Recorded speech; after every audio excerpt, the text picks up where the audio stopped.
저희 복습을 좀 더 해보시면요. 일단 사채 발행 시점의 발행 금액부터 살펴봤었죠. 그래서 사채를 발행하건 또는 사채를 상환하건 사채라는 물건을 거래한다 생각하면은 그 거래하면서 주고받는 돈은 언제나 그 물건의 공정가치, 사채의 공정가치, 얘도 사채의 공정가치로 거래가 된다. 그러면 그 사채의 공정가치라는 건 어떻게 계산되느냐? 사채의 공정가치는 언제나 미래연금 흐름을 현행 시장 이자를 할애하는 현재 가치가 바로 사채의 공정가치가 됩니다. 그래서 발행 시점의 공정가치는 발행 시점의 미래연금 흐름을 발행 시점의 시장 이자로 할애하는 현재 가치고요.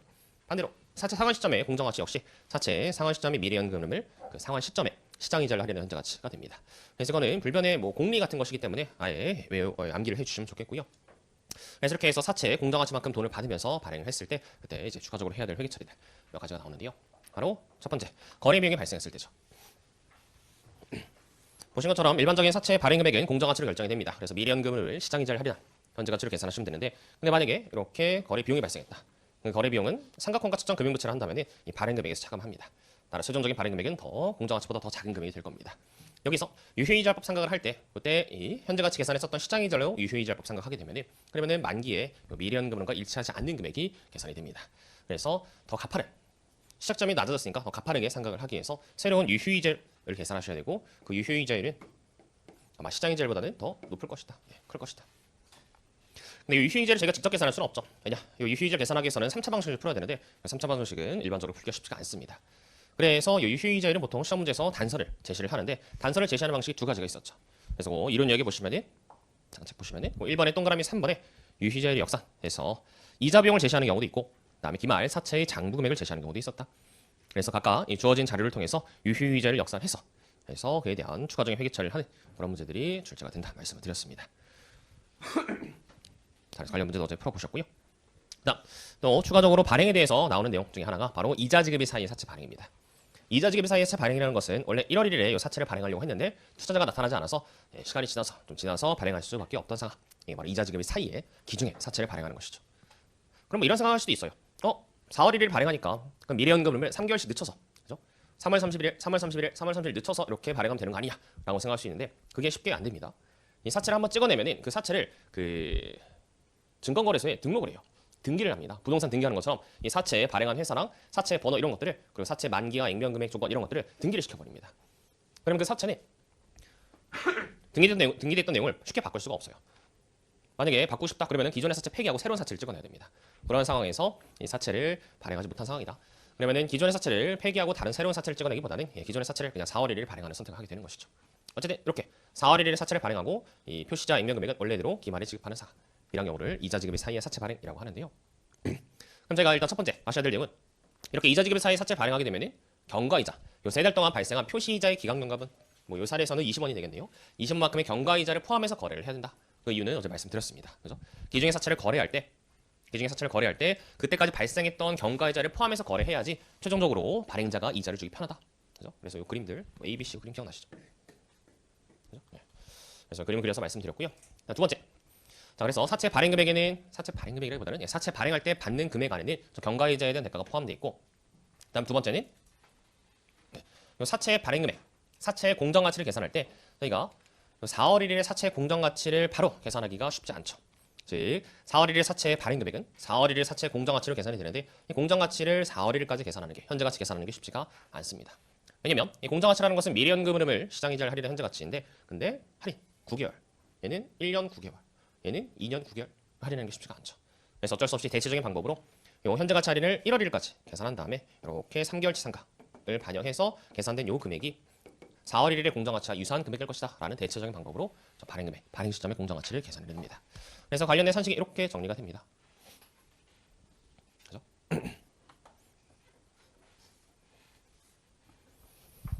요 산식. 그래서 저 4월 1일 실제 발행했을 때 현금 수령액, 그 현금 수령액을 사채의 공정가치, 발행금액과 경과이자의 대가로 나눠서 한번 계산해보면, 일단 1월 1일 현재 가치는 10%를 할인했다고 했을 때 950원이라 한다면 실질이자는 950원의 10%, 95원이고요. 표시이자는 80원이죠. 그래서 이게 1년치 상각이게 됩니다. 그래서 1년 동안 유효이자 상각을 반영한 금액이 되고, 그 녀석의 12분의 3, 3개월 동안의 사채 가치 증가분을 계산하게 되면 이 상각액이 4원이 계산이 됩니다. 그래서 4원만큼을 더해서 954원이 바로 4월 1일 실제 발행일의 사채 공정가치다 대체적으로 계산을 했습니다. 경과이자에 대한 대가는 80원에 3개월치. 네, 이렇게 해서 20원을 더 받게 되고요. 따라서 경과이자에 대한 대가와 사채에 대한 대가 합한 974원을 사채 발행일에 받게 된다는 겁니다. 그래요. 자, 그래서 이렇게 해서 발행 금액을 쪼개 보셨고, 그리고 다시 한번 요거를 정리해 보면은 요 노란색으로 쓴 부분만을 사채 발행 금액이라 합니다. 문제 사채 발행 금액이 얼마냐? 뭐 어제도 아까 문제에서 보셨지만 순수 사채 발행 금액 이렇게 얘기할 수도 있고 그냥 사채 발행 금액이라고 얘기할 수도 있습니다. 그 사채 발행 금액을 물어보면은 노란색으로 쓰여져 있는 금액만 답하셔야 돼요. 요 초록색 파란색으로 쓰여져 있는 경과이자에 대한 대가는 사채에 대한 발행 금액과는 별도로 구분해서 계산을 합니다. 그렇고요. 그리고 뭐 당연하지만 이렇게 현재 가치 계산하고 유효이자 상각을 반영할 때 적용되는 이 할인율. 이 할인율은 1월 1일에 할인율이 아니라 시장이자율이 아니라 4월 1일 실제 발행일에 시장이자를 써야 된다. 그죠? 4월 1일에 발행일에 실제 발행일에 시장이자를 써야 된다라는 거 다 아실 거고요. 자, 그다음에 이렇게 발행하고 나서 이제 4월 1일부터 일반적인 사채처럼 유효이자법 상각을 하셔야 됩니다. 그래서 이자 비용 인식해 나가셔야 되는데 그때 이자 비용 계산하실 때 발행 금액인 954원을 기준으로 해서 이자 비용 인식하는 것이 아니라 950원.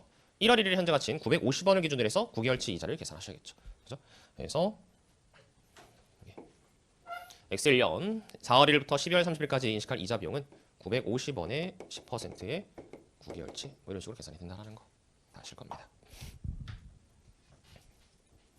그래서 어떻게 보면 요 1월 1일 현재 가치인 950원을 기준으로 해서 3개월치 상각액을 반영하고 9개월치 상각액을 또 950원 기준에 9개월치 상각을 반영한 것이기 때문에 이러한 유효이자법 상각을 하고 나면은 결국 기말에 엑셀 연말 사채 장부금액은 그냥 950원 곱하기 1.1 마이너스 80원. 1월 1일 현재 가치 기준으로 유효이자 상각을 반영한 후에 965원이 계산됩니다. 그래서 이자 지급일 사이에 사채를 발행했다고 하더라도 저희가 필요한 금액이 X1년 말의 금액 또는 그 이후의 금액이라 한다면 그냥 계산할 필요 없이 950원 1월 1일 현재 가치 기준으로 해서 유효이자 상각을 바로 땡겨버리시면 돼요. 그죠? 굳이 중간에 발행 금액 저걸 쪼개서 계산하실 필요가 없다. 자, 그렇고요. 그래서 이와 관련된 여러 가지 내용들이 교재 228페이지 2번에 동그라미 1, 2, 3번에 나와 있습니다. 보시면 되겠고요. 그 다음에 조기 상환.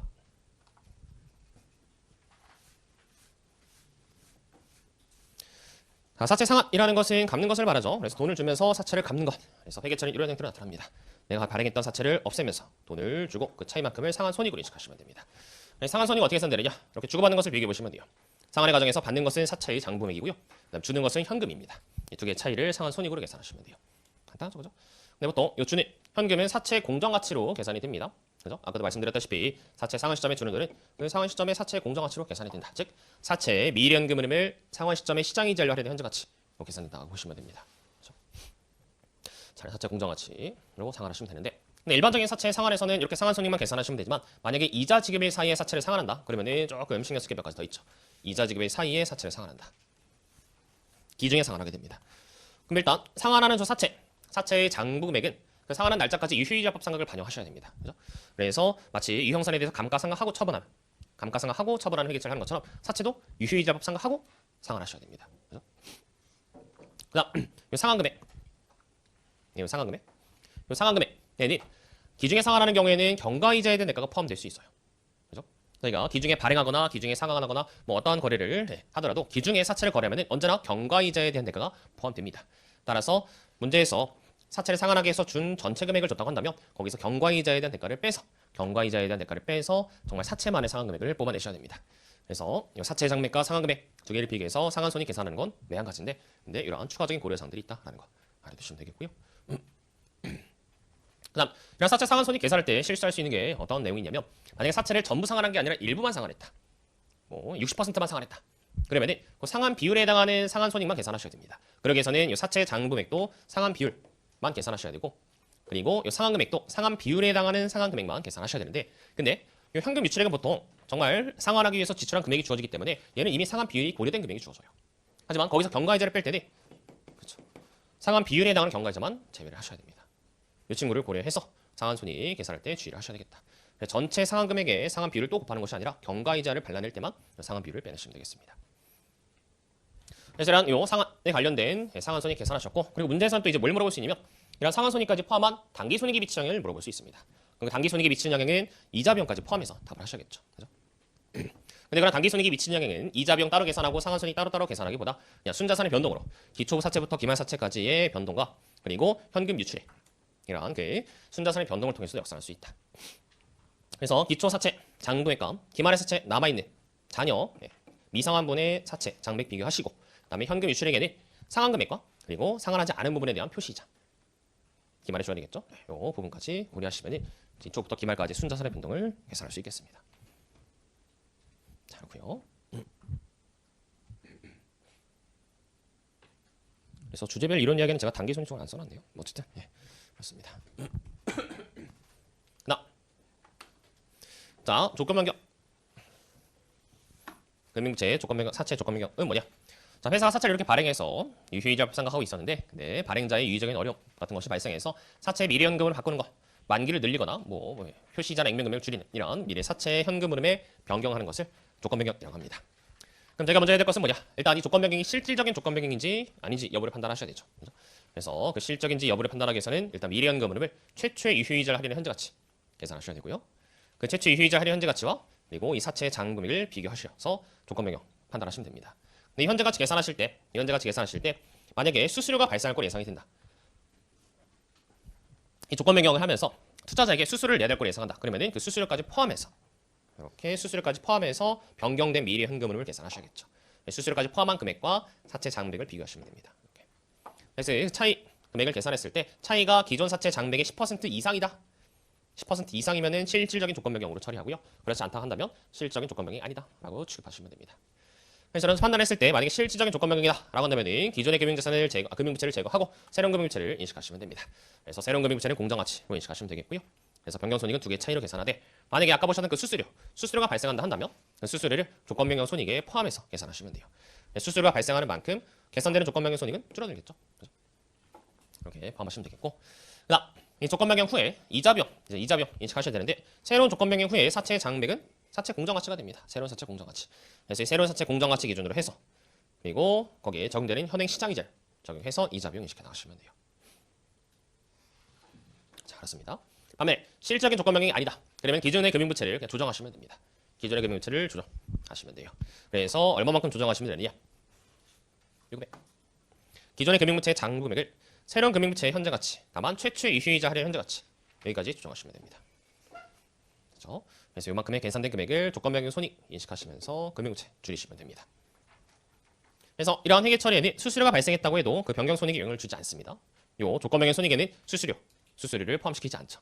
대신 수수료는 어떻게 취급이 되느냐? 만약에 관련된 수수료가 지출이 되었다고 한다면 기존의 금융부채를 줄이는 방식으로 회계 처리를 하시면 되겠죠. 따로 조건 변경 손익과 따로 별개로 기존의 금융부채를 줄이는 회계 처리를 하시면 됩니다. 그럼 최종적인 금융부채의 장부금액은 얼마가 되냐면 이렇게 새로운 금융부채 현재 가치 요 금액에다가 이 수수료를 차감한 금액이 될 거예요. 따라서 이 변경 후 이자 비용은 요 사채의 장부금액을 미래 현금과 일치시키는 새로운 유효이자를 적용해서 이자 비용을 시켜 나가셔야 됩니다. 근데 여기까지는 시험에 나온 적이 없어요. 왜냐? 요 수정된 이자율 요 계산하는 게 굉장히 복잡하기 때문에 요 변경 후 사채의 장부금액이 얼마냐라는 것까지 물어보는 문제만 출제가 되었습니다. 이 정도까지만 하시면 될 거예요. 자, 그 다음에 마지막 주제 복잡한 현금 흐름. 복잡한 현금 흐름 세 가지 주제가 있었죠. 첫 번째는 이자 지급일이 기말 보고 기간말이 아닌 경우. 그래서 이 사채를 발행했을 때 발행 시점 자체가 4월 1일이고 그리고 이자 지급일 만기가 3월 30일 이런 식으로 기말과 어긋나 있는 경우 이게 바로 이자 지급일과 보고 기말이 다른 경우입니다. 그럼 이 경우에는 무슨 회계 처리를 하셔야 되느냐? 일단 먼저 이자 지급일 사이의 사채 발행처럼 1월 1일까지 현재 가치 계산할 필요가 없죠. 요 표시이자 1년 현재 가치 계산이 가능하기 때문에 1월 1일까지 계산했다가 유효이자 생각할 필요가 없습니다. 그냥 이렇게 실제 발행일까지만 현재 가치 계산하시면 돼요. 그래서 이게 4월 1일을 한다면 4월 1일까지 현재 가치 계산하시면 되는 것이지 1월 1일까지 땡겼다가 4월 1일까지 다시 생각할 필요 없다. 자, 그렇고요. 그다음 이렇게 해서 4월 1일 현재 가치 계산하신 다음에 유효이자 생각을 쭉 하게 될 텐데 그때 계산된 이 이자 비용을 그대로 인식하는 것이 아니라 월할 생각하셔야 되죠. 그죠? 회계 기간에 맞춰서 이렇게 9개월, 3개월 월할 생각하셔야 됩니다. 그래서 저희 감가상각비 월할 생각하는 것처럼 사채 이자 비용도 월할 생각하셔야 된다. 당연한 얘기고요. 자, 두 번째 표시이자를 연단위로 지급하지 않는 경우. 즉 6개월에 한 번씩 또는 3개월에 한 번씩 이자 표시이자를 지급하는 경우. 자, 이 경우에는 가장 중요한 게 바로 이자율 환산입니다. 문제에서 제시된 유효이자율이나 표시이자율은 보통 연이자율을 줘요.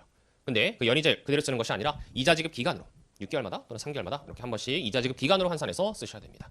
그래서 환산하는 방법은 뭐 간단하죠. 12분의 이렇게 이자 지급 기간을 쓰시면 됩니다. 6개월마다 한 번씩 이자를 주면 12분의 6, 3개월마다 한 번씩 이자를 주면 12분의 3 이런 식으로 12분의 n을 곱하시면 돼요.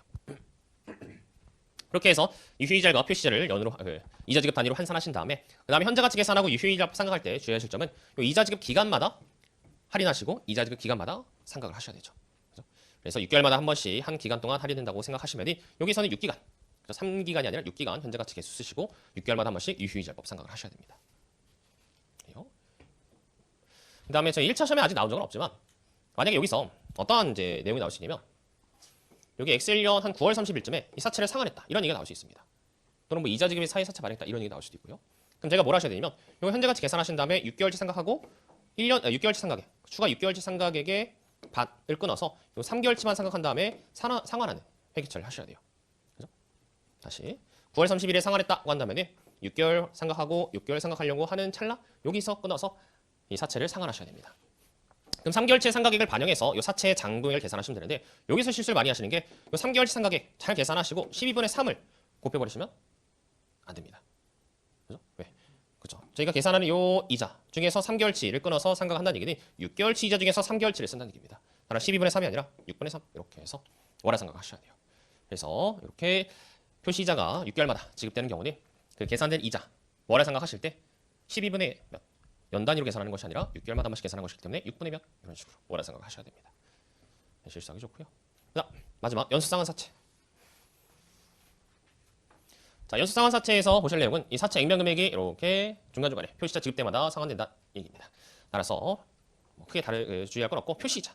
표시이자가 시간이 지나면서 점점 줄어들죠. 그래서 표시이자라는 것은 잔여 액면에 표시이자를 곱한 금액이기 때문에 액면 금액이 점점 상환되면서 줄어들면서 이 표시이자도 줄어들다라는 거. 그렇죠? 자, 그렇습니다. 그래서 표시이자가 점점 더 줄어든다. 액면 금액을 상환하기 때문에. 이 정도 보시면 되겠죠. 그래서 연수상환 사채 문제가 나오면은 다른 것보다 현재가치 계산 이것만 주의하시면 됩니다. 현재가치 계산할 때 연금연가 계수를 쓰지 못하기 때문에 다 따로따로 현재가치 계수를 쓰셔야 돼서 계산기 실수만 안 하시면 크게 틀릴 게 없는 문제입니다. 이렇게 해서 금융부채 정리해봤고요. 그 다음에 충당부채 내용은 뭐 복습을 생략하겠습니다. 충당부채는 이론적인 내용이고 그렇게 중요한 내용도 없기 때문에 넘어가시겠고요. 그래서 이 무형자산도 복습 생략했었죠. 그죠? 바로 종업원 급여 가보시면 종업원 급여는 262페이지 주제별 이론이야. 자, 거기 답니다. 그래서 일단 어제 배우셨던 내용 회계 처리 형태를 좀 나타내 보면은 저희가 확정급여제도만 배웠었죠. 확정급여제도에서는 확정급여 채무와 사회적립자산에 대한 회계 처리를 하게 되는데 확정급여 채무는 이렇게 두 가지. 기본적으로 이자원가, 단기근무원가 이 두 가지에 대한 회계 처리를 합니다. 그래서 이미 인식한 확정급여 채무에 대해서 유효이자 생각하면서 종업원이 단기에 근무하면서 받아갈 퇴직금에 대한 권리, 그 녀석을 부채로 인식하는 단기근무원가에 대한 회계 처리를 합니다. 추가적으로 세 가지 회계처리를 더하실 수 있죠. 첫 번째는 사회적립자산의 적립하는 회계처리, 즉 저축하는 회계처리. 그리고 저축한 그 사회적립자산에서 이자수익, 투자수익이 발생하는 회계처리. 그리고 퇴직금을 실제로 지급하면서 사회적립자산에서 돈을 받아서 그 돈으로 퇴직금을 지급하고 확정급여 채무를 정리하는, 청산하는, 지급하는 회계처리. 그래서 총 5가지 회계처리가 나왔었는데요. 여기서 저희가 집중적으로 보셨던 내용은 바로 이 이자죠, 이자, 그죠, 이자. 그래서 이 확정급여 채무의 이자는 어떻게 계산되느냐? 그 확정급여 채무의 장부금액의 현재가치 계산에 썼던 할인율을 곱해서 계산을 하고요. 그죠? 현재가치 계산을 한 것이기 때문에 유효이자 생각하기 위해서 현재가치 계산에 썼던 할인율을 써서 유효이자 생각 이자 비용 인식합니다. 근데 사회적립자산에서 발생한 이자 수익은 현재가치 계산을 한 게 아니기 때문에 유효이자 생각할 때 이 할인율을 쓸 필요가 없어요. 다시 사회적립자산은 실제로 은행에 넣어놓은 예금이라 생각하시면 됩니다. 그럼 거기서 실제로 발생한 이자 수익으로 인식하시면 되는데 근데 그 실제로 발생한 이자 수익을 수익으로 인식하지 않는다. 어떻게 계산하느냐? 사회적립자산의 장부액에 확정급여 채무의 현재가치 계산에 썼던 할인율을 반영해서 계산된 이자 수익을 수익으로 인식합니다. 왜 그런지는 어제 잠깐 말씀을 드렸었고요. 그러다 보니 요 이자 수익 계산할 때 쓰는 이자율과 이자 비용 계산할 때 쓰는 이자율이 서로 일치하기 때문에 서로 이자 수익과 이자 비용을 퉁쳐서 순 이자 비용, 순 이자 수익 또는 순이자 이런 식으로 부르기도 하고 아예 그냥 퇴직급여라고 부르기도 한다 말씀드렸었죠. 그래서 그 순이자 비용과 순이자 수익을 계산할 때 아예 처음부터 채무와 사회적립자산을 순 금액으로 순 확정급여 채무, 순 확정급여 자산 기준으로 계산을 하셔도 무방하다. 어차피 할인율이 동일하기 때문에. 그렇죠? 다만 그렇게 계산하면 조금 복잡해질 수 있는 이유가 이런 확정급여 채무랑 사회적립자산이 기준이 그대로 유지가 되는 것이 아니라 이런 적립이나 퇴직금 지급에 의해서 변동할 수 있기 때문에 그 변동을 고려해서 계산을 하셔야 됩니다. 그죠? 그래서 확정급여 채무의 변동 따로 그리고 사회적자산의 변동 따로 고려를 해서 연평균 적수로 이자를 계산하셔야 되기 때문에 그럴 때는 그냥 따로따로 계산한 게 덜 헷갈린다. 뭐 같이 하셔도 되긴 하지만 따로따로 계산하는 걸 선호합니다. 그래서 이렇게 이자 비용과 이자 수익을 같은 할인율을 써서 계산하고 그리고 기준의 변동을 고려한다. 이런 내용 살펴보셨습니다. 그리고 뭐 당연한 얘기지만 이 할인율은 문제에서 어떤 식으로 제시가 될 수가 있냐면 기초 할인율을 줄 수도 있고 기말 할인율을 줄 수도 있습니다. 그래서 뭐 예를 들어서 X1년도에 이 순이자 계산하라 라고 했을 때 X1년 초 할인율은 5%다. X1년 말의 할인율은 8%다. 이런 식으로 두 개를 줄 수 있어요. 그럼 기초, 기말 둘 중에 어떤 거 쓰셔야 될까요? 기초 할인율을 쓰셔야 되겠죠. 그죠? 기초 할인율을 쓰셔야 됩니다. 그죠? 이 확정급여 채무의 기초 장부액 기준으로 해서 기중에 이자를 계산하기 위해서는 당연히 기초 장부액 계산할 때 썼던 할인율을 쓰셔야지 그 단기 중에 이자를 계산할 수 있어요. 기말 할인율은 단기 말에 확정급여 채무 계산할 때 썼던 할인율이기 때문에 내년도 이자 계산할 때 쓰는 것이겠죠. 그죠? 그래서 기초 할인율이다라는 거고요. 그다음 마지막으로 이런 회계 처리를 1년 동안 쭉 하다가 계속 반복해서 하다가 재측정 요소, 기말에 재측정 요소가 등장하죠. 이 회계 처리를 하고 난 다음에 확정급여 채무와 산입 적립 자산은 정말 말 그대로 회계 처리의 부산물이기 때문에 부산물일 뿐이기 때문에 기말에 올바른 금액으로 다시 계산 조정을 해주셔야 됩니다. 다시 계산해봤더니 확정급여 채무가 늘어나거나 줄어들어야 된다. 또는 사회적 자산이 늘어나거나 줄어들어야 된다라는 것을 반영하기 위해서 이렇게 기타 포괄손익으로 재측정 요소라는 개정을 지었습니다. 얘들은 기타 포괄손익이죠. 그래서 여기 나와 있는 회계 처리 나와 있는 확정급여 채무와 사회적 자산의 변동을 반영한 표가 바로 이 친구들이죠. 어제 다 보셨고요. 그래서 여기 나와 있는 금액들은 거듭 말씀드렸다시피 손익의 부호가 아니라 확정급여 채무라는 부채의 증가, 사회적 자산이 되는 자산의 증가를 나타내는 표입니다. 그래서 이게 마이너스 나왔다고 해서 얘가 손실, 비용을 의미하는 게 아닙니다. 마이너스 금액은 확정급여 채무라는 부채가 감소했다 이런 걸 의미하는 것이죠. 그래서 그 회계 처리 나와 있는 숫자들을 이렇게 쭉 나열해봤고요. 저희 시험지에 물어보는 것은 크게 두 가지를 잘 물어봅니다. 첫 번째는 이렇게 순이자와 근무원가에서 발생하는 단기 손익 항목들과 그다음에 재측정 요소에서 발생하는 기타 포괄손익 항목입니다. 근데 금액들을 계산할 때 주의하실 점은 확정급여 채무와 사회적 자산의 부호가 다르기 때문에 그죠? 확정급여 채무에서 발생한 손익의 부호와 사회적 자산에서 발생한 손익의 부호가 다르기 때문에 이렇게 부호를 마이너스 플러스 붙이기로 약속을 했죠. 그래서 확정급여 채무에서 발생하는 요 이자 비용이요.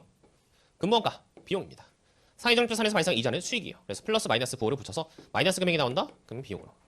플러스 금액이 나온다? 그럼 수익으로. 이렇게 정리하기로 약속했었죠. 재측정 요소도 마찬가지입니다. 마이너스 플러스 부호를 붙여서 이렇게 정리했을 때 마이너스 금액이 나온다? 그럼 손실이고요. 플러스 부호가 나온다? 그럼 이익이 됩니다. 이렇게.